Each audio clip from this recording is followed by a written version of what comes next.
Hey guys, welcome back to another video with OrmsTV. Again today, we have Roger from Canon, okay? Now, this is going to be a bit of a tricky one. A couple of weeks back, we had the 5D Mark IV, sort of like a first look preview for you guys. I recently had a Mark IV on loan, went out shooting with it, you know, shot some video. And today, since we have Roger here, I know a lot of people out there have some tough questions about the specs on this camera and the performance thereof. Yeah. And I figured, who better to answer it than, you know, a guy from Canon. You know? Yeah. That makes perfect sense. Indeed, yeah. Okay, so let's kick it off. Tough questions, yeah. With the first tough one. Okay. Why is the 4K video cropped to 1.74 times? Wow, you didn't take long, yeah? No. Okay. No. Well, before we go there, let's just have a quick look see at 5D4.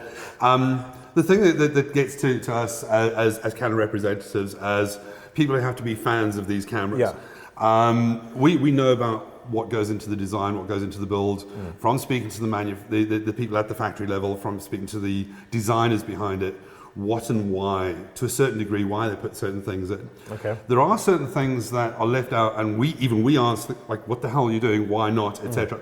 And we might not necessarily be able to answer a lot of the questions. But then we looked at what the publicity was around this. The launch of the 5D4 was one of the strangest things for us. It's an incredible camera with 97 amazing things and maybe 3 or 4 negatives. And the entire world speaks about the negatives. Yes. Okay. So, you know, to give you an official response from Canon about those things, well, there isn't really an official response. I'm going to give you my opinion. Okay. As in, I work for Canon, I know what the design is, I know what the thinkings are, and I know about certain things. So this is more my personal opinion rather than an official Canon statement. So let's get that terms and conditions out of the way very quickly. So take it from where it comes. Okay. So first things first, why the crop on the 4K? And don't focus so much on the 1.7, just focus on the fact that it's a crop. Okay. When we take a 30 million pixel full frame sensor and we're running 4K video out of it 30 times a second, 30 frames a second, what we can do, we can either take 30 million pixels, resize it down to 8. Okay. Okay. 30 times a second requires a fair amount of processing power, number one. That processing power comes at a price, not just in terms of the price of the processor. There's this little thing called heat. Okay. So I could put a very powerful processor in there. I could even put 2 powerful digit processors in it to handle that, and then put heat sinks around that to handle that heat. Okay. Or I can just say, let's take the central 8 million pixels off that sensor and drop them straight in. Doing that generates a lot less heat, generates a lot less processing power at a sacrifice of crop.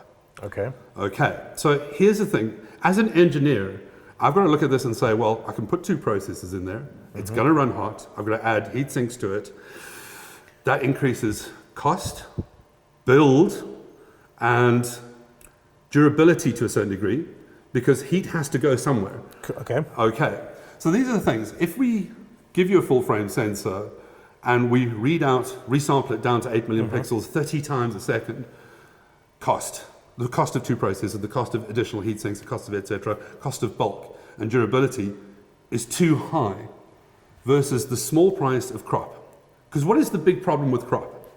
The big problem with crop is you don't get wide angle. Correct. Well, I'm sorry, we've got an amazing 8 to 15mm fisheye zoom, the 11-24, one of the greatest lenses we've ever made, plus a wide variety of even third-party, dare I say it, really incredible quality wide-angle zooms. Okay. The restrictions aren't really there. The 11-24 gives you a 16-35. I mean, that's really astonishing. What I can tell you is the wildlife filmmakers are going, my 300 2.8 is like a 500mm lens in 4K. Think of the positive to the crop rather than the negative of the crop. Okay. So the only negative of the crop is, where's my wide angle? Yeah. Yes? The question I have to ask, are you prepared to pay the extra money for another processor, the extra money for heat sinks around it, and the extra weight and heft on the camera to do that? If you're prepared to pay that, there's a 1DX Mark II. Thank you. You were about to say what I just said. Well, you just said what I was going to say. Yeah. So there's the simple answer to the crop. And the big thing is now, is it that big a deal? Okay. After all. Okay. So price isn't just about physical money. Price is also weight, heft, heat, etc. What you sacrifice. Indeed. Okay, so there's some other manufacturers out there that give you that without price, heft, heat, Are you sure? and all of those things. Yeah. I mean, they're retailing in the same price bracket as what your camera here is. Yeah. You know? Let's see what the field test says. The field test out there, when it comes to heat, is a totally different animal. That's something I'm going to have to say to you. Let's see what actually happens in the field. Okay. Because we've seen in the past, when we launched 5D2, I had 20, 30, 40 photographers from Durban, videographers, even in full high def, shooting 5D2 and the sensors overheating after 8, 10, 12 minutes. Yeah. It happens. It happens in high temperature environments. All I'm saying to you is the heat dissipation on this camera is phenomenal. The chassis, the aluminium chassis, the way we feed heat into it, we learned all the lessons from our 4K 1DC camera on how to dissipate heat. Given the price and the performance and build, the way we dissipate heat is very, very, very good. All I'm saying is, let's put it to the test. Let's see how it actually works in the field, and what people will complain about long term on all brands is about heat dissipation and long-term durability. Okay, fair enough. Okay, so while we're on the video, the other big question, why can we not feed 4K out via the HDMI? Again, there's a price attached to that. The price attached to that is in terms of processing power and the cost of the port. And again, we go back to some of the thinking at factory level. We've got to launch a camera that's not stupendously overpriced by comparison to its predecessor. We've got to answer as many questions as we possibly can that people want. And our surveys on 5D2, 5D3 users, when we talk to photographers and we talk to videographers, etc., we answer as many questions as we physically possibly can. When we get 90% of the responses are in favor of photographic upgrades, and 10% of the responses are in favor of video upgrades. We do the best we possibly can. So one of the most critical things, people wanted a headphone socket, and we put it in there. We put the HDMI in there, but to put a clean output HDMI requires processing power and comes at a cost. We have to walk this little tightrope, as all manufacturers do. Yes, I can do this. Can we make a 100 to 600 f2.8? Hell yes. But it's going to be 28 kilos and cost R750,000. We can't, if you know what I'm saying. So there are certain things that we can do. So we look at the design, we say, all right, this is the cost it's going to come in at versus that. What's the best we can do of all of these things? Where do we have to sacrifice to keep it within that block? And unfortunately, things like a clean HDMI output at 4K is one of the sacrifices. And our primary aim is, this is a workhorse for stills photographers like the 5D2, like the 5D3 work. The video, when we launched 5D2, the video at full high def was, oh my God, the processing power you need on the computers, and everybody was like, oh crap, etc. You work around it. You get your way around it. And yes, other manufacturers have put it in at a sacrifice of something else, or at a price, or at a whatever. Another one of the big complaints was, why doesn't it have CFast? CFast is an expensive card, B, it's an expensive port, an expensive tech to put into a camera. And we know that the vast majority of people using this, the kind of photojournalists, running around the back end of Afghanistan and, Syria and all of that kind of story, they're not going to be able to go into like a little mini lab in the streets of Damascus. Have you got a spare CFast card because I'm out? The same goes for SD Class 2, the UHS Class 2. It would be nice to have those things. And again, they come at a price, not only in terms of the price of the ports themselves, but I mean, if you've seen CFast, you've seen a CFast card, it's covered in aluminium for a reason. It runs flippin' hot. So we then go to the point of the majority of photographers still use CF and still use SD. There's no sacrifice on speed. And yes, CFast would future-proof it. And SD Class 2 would future-proof it. But we still have to then look at the vast majority of people who are going to use this. And what they want is simplicity, convenience, comfort. And the CF cards they've been using for 3 years, the SD card, if they've lost their cards, their wallet, their everything, they've still got their camera, they've still got to shoot, that they can go to the middle of the Himalayas, Nepal, wherever you are, anywhere in the world, there's a good chance you get an SD card. So it sounds to me like Canon has aimed this camera a little bit more towards still shooters, Yes. as opposed to video shooters. Indeed. Okay, but now, what do you say to the guys out there who, when the 5D Mark II came out, adopted that as their go-to video camera? Yeah. When the 5D Mark III came out, they went, wow, that's what I want. And they went, and again, it became a video shooting machine. Indeed. It's built into rigs. It works beautifully. I mean, the HD is fantastic. It's phenomenal. What do you say to those guys who were looking at 4 years on from the 5D Mark III, going, Canon's about to launch something that's going to be my upgrade, you know, and it came out and it's not quite fulfilling the video needs. You know, there's still no zebra patterning on it, you know, things like that, you know, just to no focus peaking. What do you say to those guys? Well, again, this is not an official Canon status, again, my opinion. We know that Canon's mentality is we have a range of video cameras that have got video functionality. The video on SLRs was always originally designed as a secondary thing. They're primarily photographic tools. The fact that the 5D2 revolutionized the world of video and changed the world dramatically was absolutely huge. And again, 5D3 wasn't a huge upgrade in terms of video functionality from 5D2. They were practically identical. This has got a hell of a lot more in terms of frame rates, in terms of resolution, in terms of compression, etc., etc., etc. It is an evolution. And all I can say to you is it's an evolution. If you want zebra patterning, if you want waveform monitors, if you want uncompressed 4K, etc., you're going to hate the answer. We have a range of video cameras for that. And we have a plan of action for those kind of things. And this again, this goes back to the mentality of we can't make an all-in-one tool that will satisfy absolutely everybody. And the DX2 is the one that's probably the absolute closest. Because it gives the CFast cards for the high speed. It gives you the 4K 60 frames a second, gives you all the bells and whistles. But it comes at a price. And again, these are the things. Every single thing that we add to this, you know, the waveform monitor, if I put that in as using processing power that should be used for an other thing, or if I'm putting a zebra pattern, processing power that should be used for something else. We play that little balancing act, and it's a horrible answer, and it's unfortunate. It's the answer I have to give you. We put things in for what we understand from what people have told us, and we leave things out for a specific reason, whether it's price, whether it's performance, whether it's something else.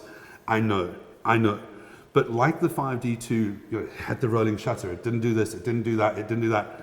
It was still used in how many video productions, how many music videos, how many full-length TV series, how many full feature-length movies. People will work around it. Or they'll go and buy another camera that will do the thing that they desperately want. You know, the fight to get this at the price point that it was. And again, we look at the 3 or 4 little negative things. When you look at everything else, you know, like the stills photographers are saying, why is there only a tiny improvement in terms of ISO performance?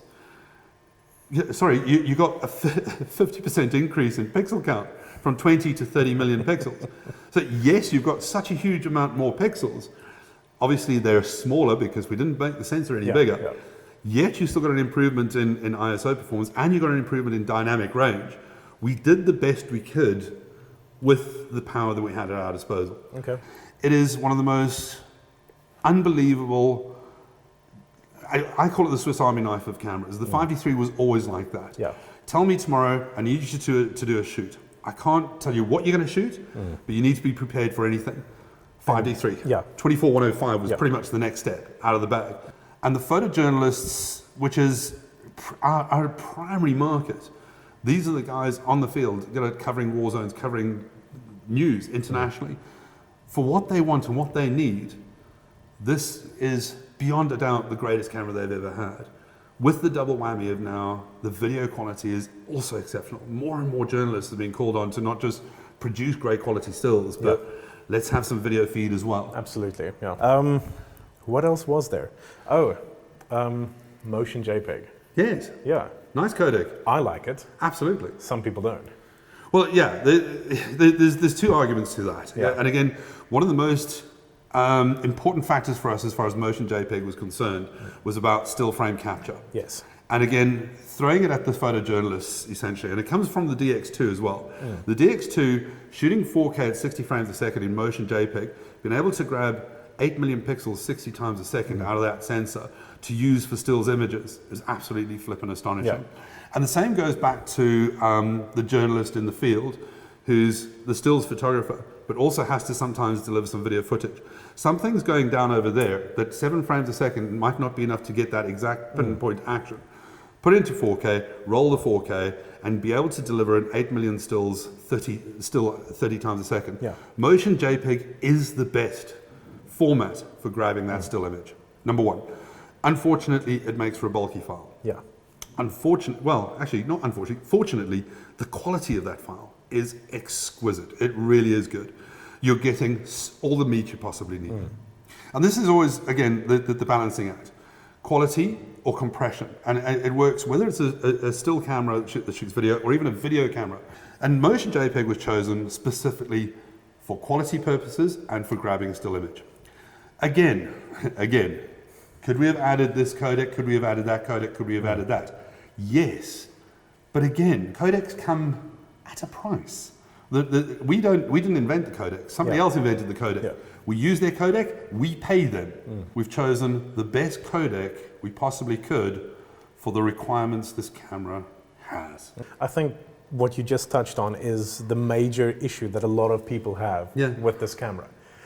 They wanted more. Yeah, there was an expectation that got hyped way higher than what it should have been. Indeed. You know, and people expected this thing to come in and destroy other brands. Yeah. You know, which I won't mention. Yeah. You know, and in stills, from my personal experience using this thing, yes, it does. Oh, yeah. It is amazing.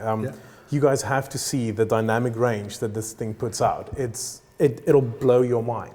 Absolutely. And the high ISO performance, even though it's one amazing. stop better. It's amazing. But with 50 million, 50% more pixels. Yeah. And it's cleaner than almost anything else I've ever seen. Yeah. You know? The major thing was everybody knew it was going to rock 4K video, and it's not quite what they were expecting, plain and simple. But again, everybody, and you're quite right, the overhype. Yeah. And unfortunately, the sad thing about the internet is the fact that rumors and demands and expectations is what rules the internet. Yeah. Often without thought behind it. You're never going to get a happy answer. Nobody's ever going to be 100% pleased. But my mission here is always to try and give you a little bit more understanding, to try and give you an idea of what the thinking is as far as Canon's concerned. Okay. And hopefully illuminate in your guys' minds, I mean your viewers, what and why. Okay, so I've got one more. Oh, go on then. The hits just keep on coming. Where's the C-Log? That's one I can't answer. Okay. That really, I genuinely can't answer. C-Log is something that we've kind of restricted to our cinema cameras. We added it to the XC10 because the sensor and the dynamic range of that sensor comes from the cinematic area. It's not a 35, it's not a photographic sensor. Yeah.